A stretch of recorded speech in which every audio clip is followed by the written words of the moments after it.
देखिए, अभी हमने पंचास्तिका संग्रह की धर्मास्तिकाय का स्वरूप बताने वाली 85वीं गाथा पर चर्चा की, 84वीं गाथा पर चर्चा की। तो 83 और 84 दो हो गई। अब हम 85वीं गाथा पर चर्चा प्रारंभ करते हैं। देखिए, यहाँ 85 गाथा बहुत सरल है, अभी जल्दी से समझ में आएगी। उसमें उदाहरण के माध्यम से धर्मास्तिकाय द्रव्य का स्वरूप बताया गया है। देखिए, ये 84 अभी पूर्ण हुई थी, 85वीं गाथा ये है। उदयम, ये वो दूसरी लय तो मुझे, एक लय चढ़ जाती है दिमाग पे तो वो दूसरी लय मुझे आती नहीं। मैं बहुत कोशिश करता हूँ, कोई गा के बताना जरा। किसी को आ रही है? वंदितु सब सिद्ध। अब मैं जब भी जो भी बोलूंगा गाथा तो वही यही लाइन निकलेगी। ये पता नहीं, कभी कभी ऐसा हो जाता है। तो आप लोग बताएं कौन सी वो दूसरी वाली लय। उदयं उदयं जहमच्छादि जहमक्षाणम् गमनानुगह करम अवधि लोए। ये कुछ मिसप्रिंट दिख रहा है। तह, ये आधा ता बनाया है। तह, ता पूरा है। तह जीव पुग्गलोणम। तो पुग्गलोणम नहीं है, पुग्गलाणम है। पुग्गलाणम है ना। लो की जगह ला करना है। धम्मम रव्वम व्याणाहि उदयम जहमक्षाणम गमना गमनानुगह करम गमनानुगह करम हवदि लोए। तह, तह पूरा है ना, ता पूरा। तह जीव पुग्गलाणम, पुग्गलाणम धम्मम दब्बम व्याणाहि उदयम जह मच्छाणम। जह और नीचे आया तह। जह अर्थात जैसे, और तह अर्थात वैसे ही। जैसे मतलब जिस प्रकार, जिस प्रकार लो लोए लोक में मच्छाणम गमनानुगह करम अवधि, कि मच्छाणम अर्थात मछली को, मछली को कौन? उदयम। यहाँ उदय का अर्थ उदय नहीं है, संस्कृत या हिंदी का शब्द नहीं है। यहाँ ये प्राकृत का शब्द है।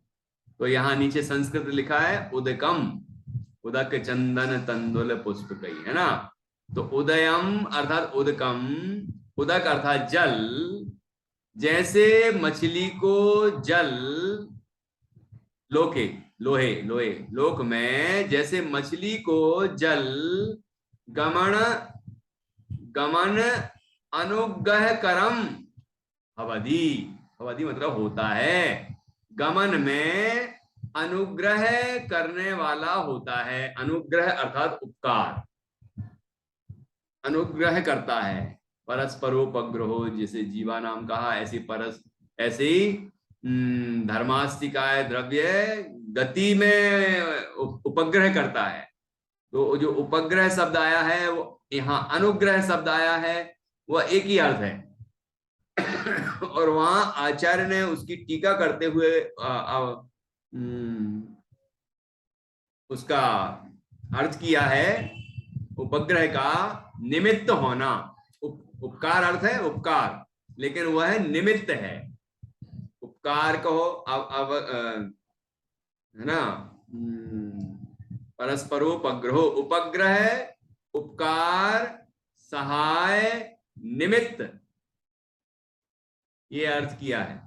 मतलब यहाँ उपकार का मतलब, जैसे हम कहते हैं हमने इसका उपकार किया, मतलब मदद की। तो ये उपकार हम कहते जरूर हैं, लेकिन वहां हम एक दूसरे में कुछ कर ही नहीं सकते। मैंने इन जीवों का उपकार किया, तो उनके अंदर प्रवेश करके हमने उसके अंदर कुछ किया हो, ऐसा संभव ही नहीं। उस द्रव्य ने, उस जीव ने स्वयं ही अपना परिणमन किया है। सुख दुख रूप जो परिणमन, जीवित मरण रूप जो परिणमन जो कुछ भी होता है, सब जीव अपने अपने परिणमन, अपनी अपनी सामर्थ्य से करते हैं। तो जिस पर वो आरोप आता है, वो उसने उपकार किया, ये कहा जाता है। अब वहां पर उदाहरण दिए कि मनुष्य के लिए एक जीव दूसरे जीव के लिए उपकार करता है, उपग्रह करता है ना। यहाँ यहाँ आया अनुग्रह करता है। तो वहां तो लिखा है जीवित मरण सुख दुख, ये सब उपकार हैं जीव के।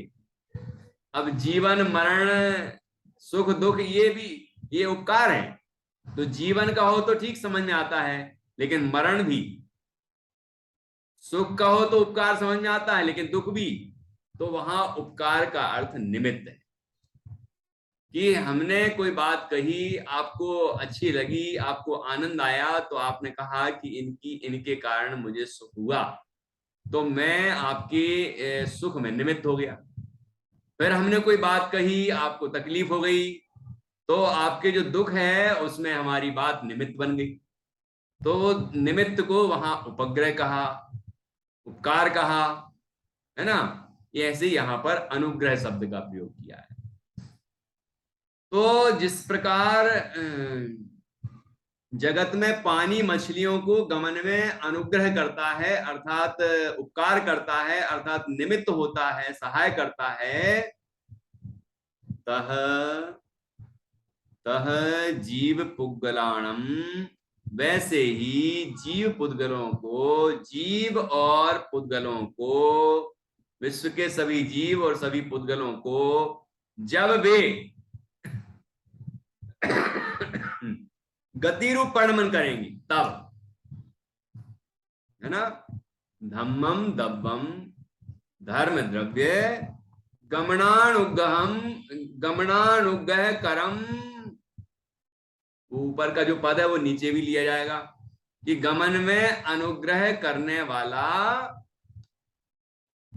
व्याणा ही जानना चाहिए, है ना, जानना चाहिए। ठीक। तो यहां पर स्पष्ट हो गया ये विषय। गई परिण्याण धम्मो उग्गल जीवाण गमन सहयारी, तोयम जह मच्छाणम अच्छंता डेबसो णेई। ये आया है कि नहीं द्रव्य संग्रह में। तो यहां पर यही बात कही है,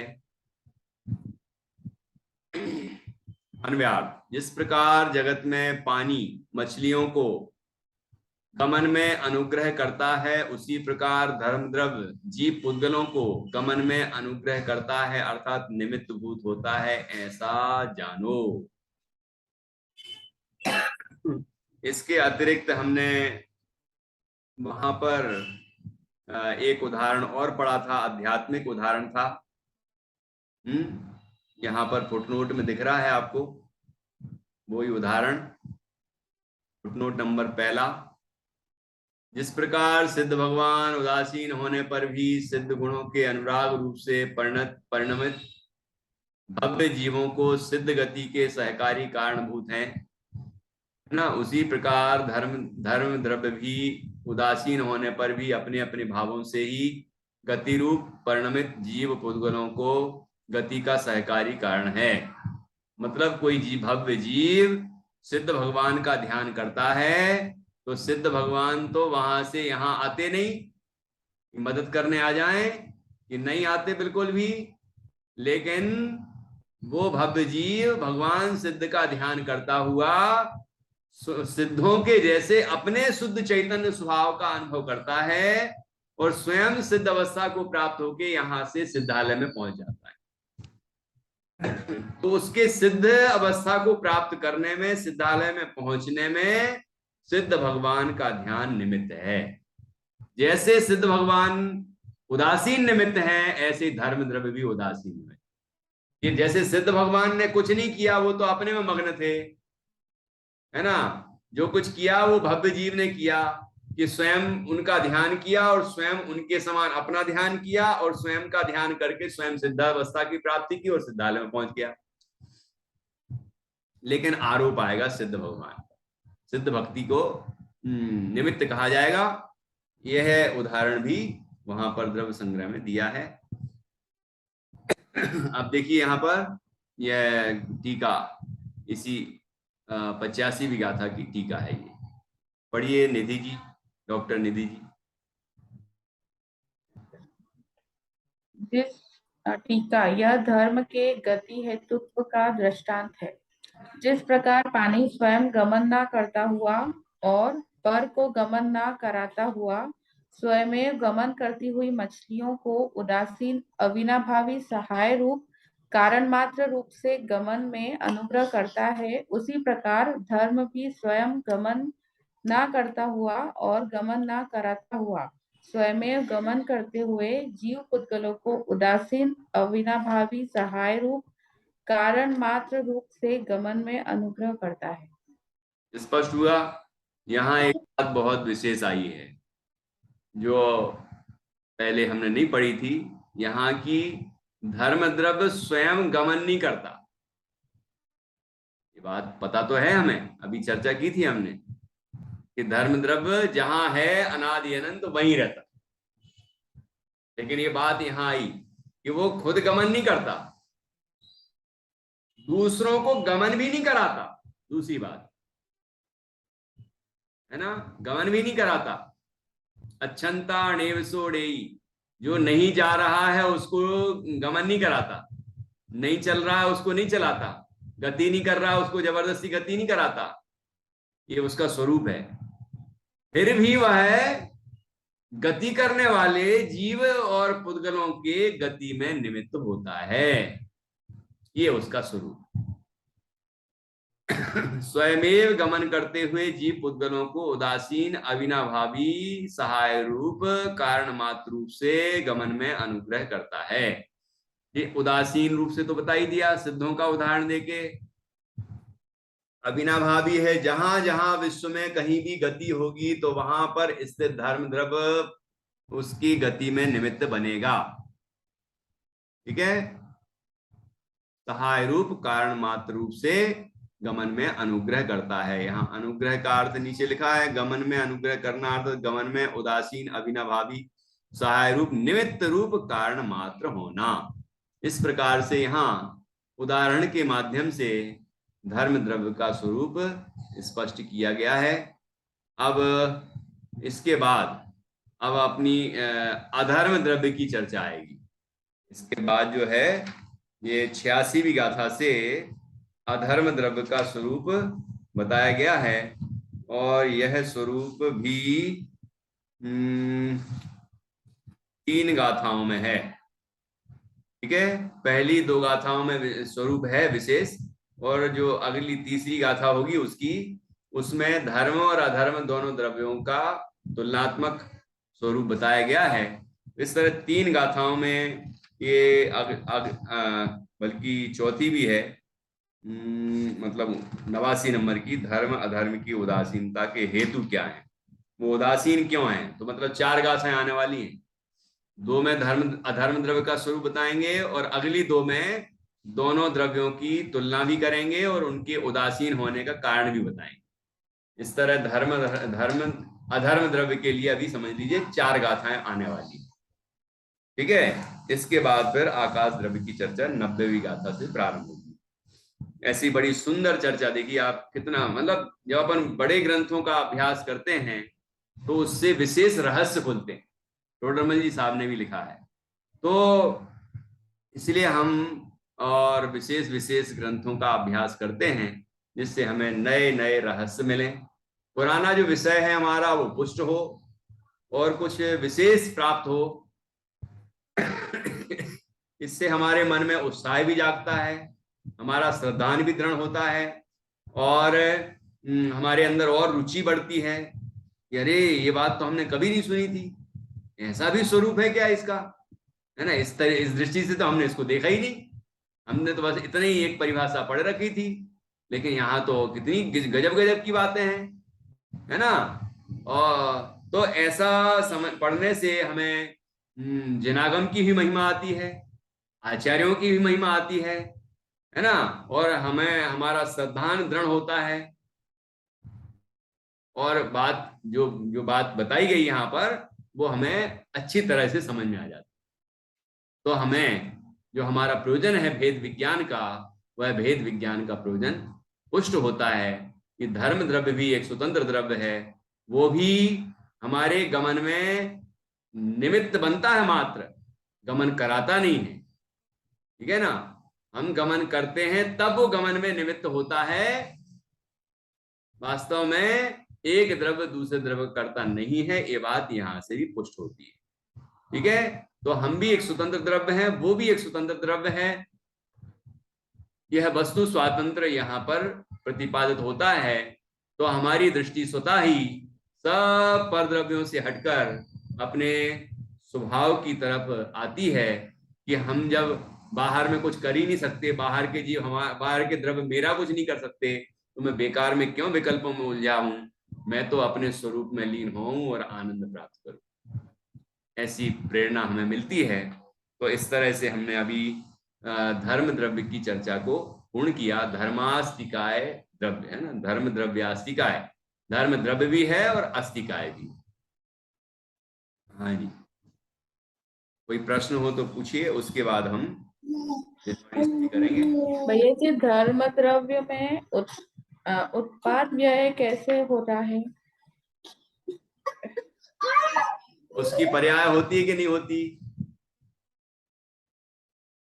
होती है ना, पर्याय होती है। अब आप कहेंगे कैसी पर्याय होती है, तो देखो उसमें स्वभाव पर्याय ही होती है, इसीलिए हम अंतर नहीं कर सकते।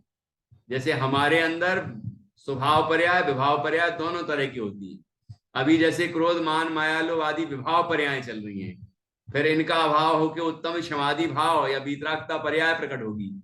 अभी दुख चल रहा है, फिर सुख प्रकट होगा, तो हमें स्पष्ट समझ में आ जाएगा कि ये विकारी पर्याय नष्ट हुई और अभिकारी पर्याय उत्पन्न हुई। अब वहां कैसे पता चले, लेकिन होता है। देखो हमने यहाँ गति की, तो यहाँ की गति में निमित्त बन गया।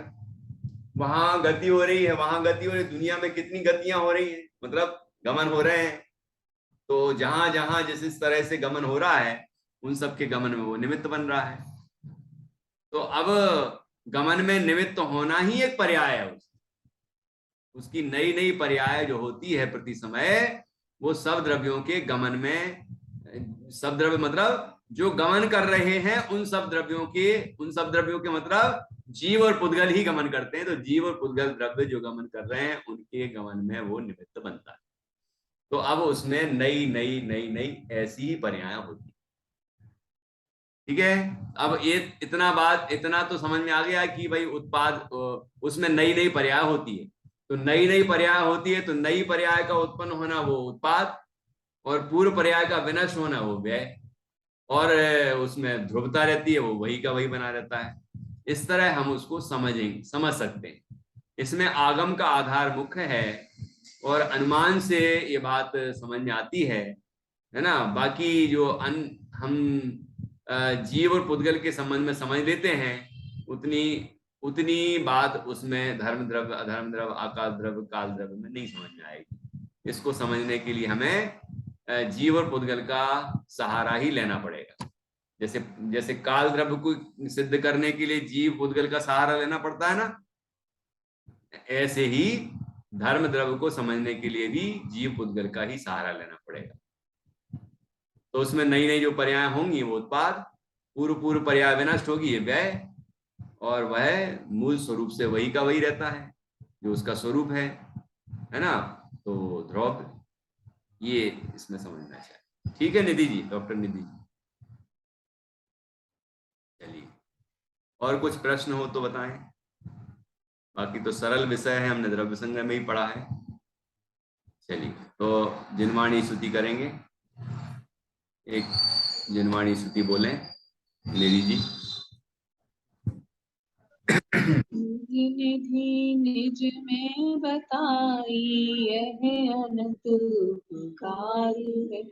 उसके लिए जिन वाणी माँ को वंदना शतवार है, वंदना शतवार। द्वादशांग जिनवाणी माता की जय। जय। महान जिन धर्म की जय। जय। सभी 9 बार नमोकार मंत्र के माध्यम से पंच जय।